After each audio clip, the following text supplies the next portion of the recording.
हरियाणा के गुरुग्राम से खबर है, जहां हरियाणवी सिंगर को पर हमला हुआ है। गुरुग्राम में मशहूर सिंगर और रैपर राहुल फाजिलपुरिया पर फायरिंग की पहेली जो है वो अब और उलझ गई है। आरोप यह है कि फाजिलपुरिया के गांव के पास एसपीआर रोड पर कार से आए बदमाशों ने इस वारदात को अंजाम दिया। फायरिंग में किसी को गोली नहीं लगी और ना ही किसी गाड़ी पर गोली लगी है। शुरुआती जांच में पंजाबी सिंगर सिद्धू मूसेवाला की तर्ज पर फायरिंग किए जाने का शक जताया जा रहा है। उस जगह का सीसीटीवी भी सामने आया है जहां फायरिंग की बात कही जा रही है। इसमें फाजिलपुरिया की सफेद थार के पीछे एक कार नजर आ रही है। घटना की सूचना मिलते ही मौके पर पहुंची पुलिस मामले की जांच में जुट गई, लेकिन पुलिस ने अभी तक गोली चलने की घटना की पुष्टि नहीं की है। पुलिस का यह कहना है कि ना किसी व्यक्ति को इस घटनाक्रम में गोली लगी है और ना ही किसी कार को गोली लगी है और ना उसके किसी तरह के कोई निशान है। फाजिलपुरिया पर पंजाबी सिंगर सिद्धू मूसेवाला की तर्ज पर फायरिंग का शक है, लेकिन पुलिस जब मौके पर पहुंची तो उसे फायरिंग का कोई सबूत न मिला। ना ही मौके पर कोई खोखा मिला है, ना ही कार पर फायरिंग के निशान है। साथ ही इस फायरिंग में कोई घायल भी नहीं हुआ। गुरुग्राम पुलिस इस पूरे मामले की जांच कर रही है। अब आपको बताते हैं कि आखिर ये राहुल फाजिलपुरिया कौन है। राहुल फाजिलपुरिया हरियाणा के मशहूर सिंगर और रैपर हैं। वो गुरुग्राम के फाजिलपुर झारसा गांव के रहने वाले हैं, इसलिए उन्होंने अपना नाम फाजिलपुरिया रखा है। उन्हें लड़की ब्यूटीफुल गाने से खासी पहचान मिली थी, जिसके बाद एक से बढ़कर एक गाने गाए। फाजिलपुरिया सिंगिंग के अलावा राजनीति में भी हाथ आजमा चुके हैं। वो जेजेपी के टिकट पर 2024 लोकसभा चुनाव लड़े थे, लेकिन हार का सामना करना पड़ा। एलवेश यादव कोबरा कांड में भी फाजिलपुरिया का नाम आया था। फाजिलपुरिया को कुछ समय पहले पुलिस सुरक्षा दी गई थी, जब उन्हें लॉरेंस बिश्नोई गैंग से धमकी मिलने की बात सामने आई थी, लेकिन पुलिस की जांच में धमकी के सबूत नहीं मिले। इसके बाद उनकी सुरक्षा वापस ले ली गई थी। सूत्रों के मुताबिक कुछ दिन पहले एसटीएफ को इनपुट मिला था कि किसी सिंगर को बदमाश निशाना बना सकते हैं, जिसे लेकर अब जांच भी की जा रही है। वहीं चश्मदीदों का यह भी कहना है कि पुलिस को सीसीटीवी मिल गया है और अपराधियों की तलाश की जा रही है। हमारा छोटा भाई राहुल फाजिलपुरिया वो घर से निकल के आया और इस रोड पे जैसे ही चढ़ा अपना एक सीधा जाती है अल्मेडा एसपीआर की तरफ, तुरंत ही पीछे से गाड़ी जो मेरे घर अभी कैमरे में देखी पुलिस वालों ने, टाटा पंच शायद वो गाड़ी थी। उन्होंने यहाँ पे आके और हमारे छोटे भाई के ऊपर एक कायराना हरकत ही कहूँगा, तो उसने पीछे से फायर किया और 2-3 राउंड उन्होंने गोलियां चलाई हैं। तो राहुल फाजिलपुरिया पर हमले का ये पूरा मामला है। दावा किया गया है कि गाड़ी जो पीछे से आ रही थी उसने फायरिंग की है, लेकिन पुलिस का अभी तक जो कहना है वो ये कि ना तो किसी के घायल होने की कोई खबर है, ना ही गाड़ी पर किसी भी तरीके की फायरिंग का कोई निशान मिला है। इसलिए हमला हुआ या नहीं हुआ, इस तरफ भी पुलिस जांच कर रही है। जबकि फाजिलपुरिया के जो समर्थक हैं उनका ये कहना है कि उनकी गाड़ी पर हमला किया गया था। बाकायदा एक रेलिंग पर बुलेट का जो निशान है उसकी तस्वीर भी लगातार फाजिलपुरिया के साथ रहने वाले लोगों की तरफ से शेयर की जा रही है। पुलिस इस पूरे मामले में जांच कर रही है और पता लगाने की कोशिश कर रही है कि आखिरकार फाजिलपुरिया के साथ क्या हुआ है। फाजिलपुरिया की तरफ से यह भी कहा गया कि उन्होंने अपनी जान ऐसे बचाई कि उन्होंने अपनी गाड़ी की रफ्तार बढ़ा ली, स्पीड बढ़ा ली, और यही कारण है कि वो इस गोली की चपेट में नहीं आए। कुमार सोनू गुरुग्राम से हमारे साथ लाइव जुड़ चुके हैं। कुमार सोनू, ये जो फाजिलपुरिया पर गोली का मामला है अब सुलझने की जगह और कैसे उलझता जा रहा है? क्या क्या इस वक्त पुलिस को सबूत हाथ लगे हैं? उस सीसीटीवी फुटेज में क्या नजर आ रहा है? देखिए, कल शाम तकरीबन 6 बजे की बात है, जब राहुल फाजिलपुरिया अपने गांव फाजिलपुर से निकलकर ठीक देखें कि ये वो फाजिलपुर गांव है जहां पर राहुल फाजिलपुरिया का घर है, और इधर की तरफ से जिधर से ये गाड़ी आ रही है इधर से ही राहुल फाजिलपुरिया होते हुए सीधा आगे सेक्टर 71 की तरफ गए, जहां पर राव विजयवीर मार्ग पर जैसे ही उन्होंने एंट्री की तो बताया जा रहा है कि पीछे से एक जो पंच कार आ रही थी उसने उसमें बैठे जो लोग थे उन्होंने उस पर गोली चलाई राहुल फाजिलपुरिया पर, और एक गोली जो है वो जो डिवाइडर पर ग्रिल लगी होती है उसमें एक पोल था छोटा सा, उस पोल पर लगी। हालांकि पुलिस उस पोल को अपने साथ ले गई। चश्मदीद के मुताबिक फिलहाल गनीमत यह रही कि जब उन पर हमला हुआ तो राहुल फाजिलपुरिया ने अपनी गाड़ी की रफ्तार जो है तेज कर दी, जिसकी वजह से उन्हें गोली नहीं लगी, और ये गनीमत वाली बात रही। फिलहाल पुलिस पूरे मामले की जांच में जुटी है। हालांकि पुलिस का कहना है कि अभी तक स्पॉट से किसी भी तरह की गोली के खोखे उन्हें पुलिस को बरामद नहीं हुए हैं। फिलहाल पुलिस पूरे मामले की जांच में जुटी हुई है, लेकिन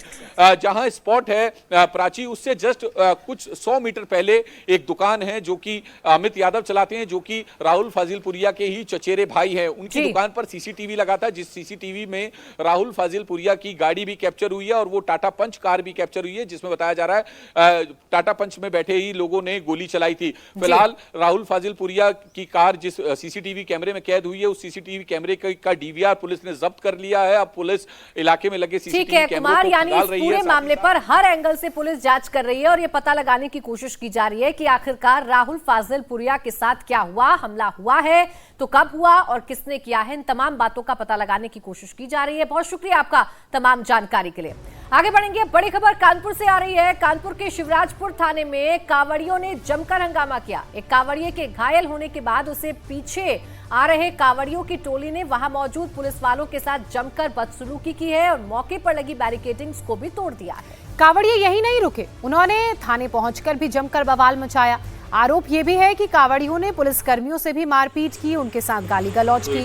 पुलिस ने कांवड़ियों को समझाने की काफी कोशिश की, लेकिन वो माने नहीं। काफी देर तक थाना परिसर में पहुंचकर हंगामा और तोड़फोड़ करते रहे। दरअसल डाक कांवड़ियों की टोली बिठूर से जल लेकर औरैया जा रही थी। इस दौरान एक कांवड़िया तेजी से दौड़ता हुआ मोड़ पर अपने आप फिसलकर गिर गया, उसे चोट लग गई। हालांकि मौके पर तैनात होमगार्ड्स ने उसे फौरन उठाकर मदद पहुंचाई, लेकिन तभी पीछे से कुछ और कांवड़िये मौके पर पहुंच गए। उन्होंने वहां मौजूद पुलिसकर्मियों से बदसलूकी शुरू कर दी, उनके साथ अपशब्दों का भी इस्तेमाल किया और ये पूरा घटनाक्रम वहां लगे कैमरे में कैद भी हो गया। कांवड़ियों का आरोप था कि उनके घायल साथी को इलाज के लिए अस्पताल पहुंचाने में पुलिस देरी कर रही है, पुलिस मदद नहीं कर रही।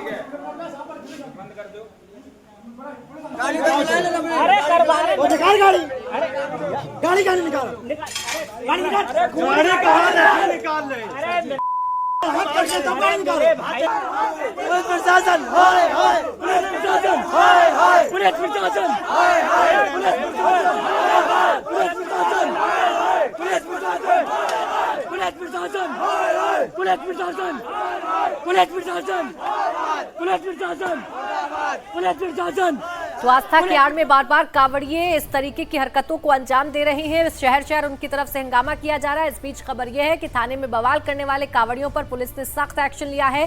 कानपुर पुलिस ने कई कांवड़ियों को हिरासत में लेकर जेल भेज दिया है। वहीं थाने में उपद्रव करने वाले दूसरे कांवड़ियों की सीसीटीवी के जरिए पुलिस सब पहचान करने में जुटी हुई है। डाक कांवड़िया दौड़ता हुआ बहुत तीव्र गति से मोड़ पर स्लिप करके स्वतः अचानक गिर गया, जिसको वहां पर उपस्थित भारत स्काउट गाइड का छात्र, वो होमगार्ड व चौकीदार द्वारा उठा दिया गया। वो टोली अपना आगे बढ़ गई। तत्पश्चात उसके पीछे कुछ उपद्रवियों की एक टोली आई और उनके द्वारा वहां पर उपस्थित पुलिस बल के साथ काफ़ी दुर्व्यवहार किया गया। इस क्रम में वो पुलिसकर्मी थाने की तरफ चले गए। उनके पीछे पुनः वही उपद्रवी और आ करके थाने में काफ़ी हंगामा और तोड़फोड़ किए, जिसके संबंध में उसमें उपद्रवियों में कुछ लोगों को 170 BNSS के तहत पुलिस हिरासत में ले लिया गया। वो उनको जेल भेज दिया गया तथा अन्य लोगों के CCTV में पहचान करके उनके खिलाफ अभियोग पंजीकृत करके अन्य विधिक कार्रवाई की जा रही है। सिर्फ कानपुर ही नहीं, हरिद्वार में भी कांवड़ियों ने जमकर उत्पात मचाया। बड़ी खबर यह है कि मामूली कहासुनी के बाद हरिद्वार में कांवड़ियों ने जमकर तोड़फोड़ की। कांवड़ियों ने शिव विश्राम गृह के बाहर चश्मे की दुकान को लाठी डंडों से तहस नहस कर दिया। और ये पूरी घटना 14 जुलाई की रात करीब 1 बजे की बताई जा रही है। हरिद्वार के अपर रोड पर हरियाणा के कांवड़ियों ने भयंकर बवाल किया। कुछ कांवड़ियों की चश्मा खरीदने को लेकर दुकानदार से लड़ाई हुई।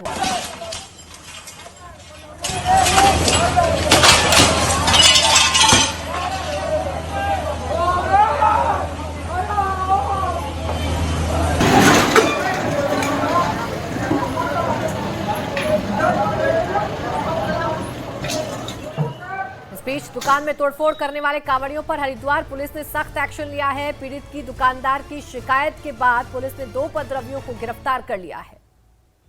ये दोनों ही उपद्रवी हरियाणा के रहने वाले हैं। गेस्ट हाउस अपर रोड के पास एक दुकानदार की कांवड़ियों के समूह से कहासुनी हुई, जिसमें घटना जो है मामूली रूप से सामान को खरीदने के लेन देन से प्रारंभ हुई थी और उसके पश्चात जो कांवड़े द्वारा इस घटना को जब कार्य किया जा रहा था तभी पुलिस को सूचना मिली और पूरी सूचना पर पुलिस ने वहां मौके पर पहुंचकर शांति व्यवस्था बनाई तथा 2 कांवड़ियों को गिरफ्तार किया। इसमें जो इनके अन्य साथी शामिल हैं उनको भी तलाश पुलिस द्वारा की जा रही है। हरिद्वार से बड़ी खबर आ रही है। कावड़ खंडित होने पर हरिद्वार में जबरदस्त बवाल हुआ है। हरिद्वार के रोहालकी फ्लाईओवर के पास कावड़ियों ने जमकर हंगामा किया। कावड़ियों ने बैरियर लगाकर NH 334 को भी रोकने की कोशिश की।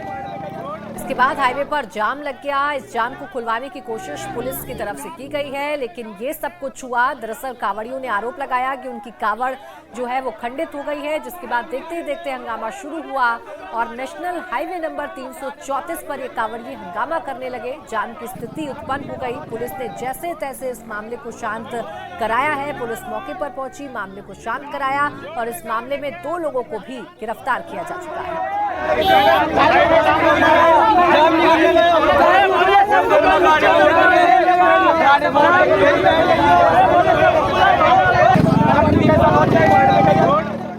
कावड़ मेले में नाम और भेष बदलकर चोरी की घटना को अंजाम दिया गया। मुजफ्फरनगर पुलिस ने 5 चोरों को मामले में पकड़ा है, जिनके नाम सुहास, आसिफ और अफसर बताए जा रहे हैं। पुलिस ने इन्हें गिरफ्तार कर लिया है। पुलिस ने शाहिद और आबिद को भी पकड़ा है। कावड़ मेले में भेष बदलकर चोरी करने का आरोप इन लोगों पर लगा है। देखिए 5 चोर पकड़े गए हैं। ये हमारे मीनाक्षी चौक के जो बड़ा वाला शिविर है उसके आसपास से चोरी करने का ये मोबाइल चोरी और क्या कहते हैं पर्स चोरी कर लेते हैं जो हमारे श्रद्धालु हैं। तो जो टिप ऑफ मिल जाता है तो इंस्पेक्टर सिविल लाइंस और CO सिटी इनको जब पकड़ लेते हैं और पूछताछ करते थे, अपना जुर्म स्वीकार करते हैं। इनके आपराधिक इतिहास हैं। इनमें सुहेल, आशिफ, शादाब, आबिद और एक ही आसिफ नाम के 2 व्यक्ति हैं और ये कभी कभी छद्म नाम से भी इस तरह की चोरियां करते हैं। तो निश्चित तौर से इन्हें टिप ऑफ के आधार पर गिरफ्तार किया गया है तथा इन्हें सख्त कार्रवाई करते हुए जेल भेजने की कार्रवाई सुनिश्चित की जा रही है।